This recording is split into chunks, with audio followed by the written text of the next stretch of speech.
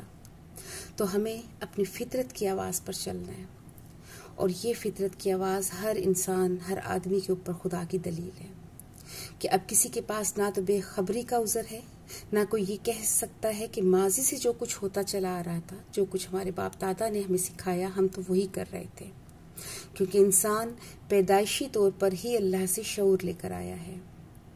تو اگر آج بھی ہمیں اس چیز کا شعور ہو جاتا ہے کہ ہم نے اپنی زندگی کو بہت گناہ اور غفلت میں گزار دیا ہے، تو آج بھی ہمارے پاس وقت ہے کہ ہم توبہ کر کے اللہ سے رجوع کر سکتے ہیں۔ اللہ منتظر ہے ہماری توبہ کا۔ تو ابھی بھی وقت ہے کہ ہم اس وقت کا فائدہ اٹھا لیں اور اللہ کو راضی کر لیں۔ اللہ پاک سے دعا ہے کہ اللہ پاک ہمیں اپنے باپ آدم کی سنت پر چلنے کی توفیق دے کہ ہم سے جو غلطیاں ہو گئی ہیں ان پر ہم اکڑنے کے بجائے ہم فوراً ان غلطیوں کا اقرار کرتے ہوئے اللہ سے رجوع کریں اور اللہ کو راضی کر لیں۔ وآخر دعوانا ان الحمد للہ رب العالمین۔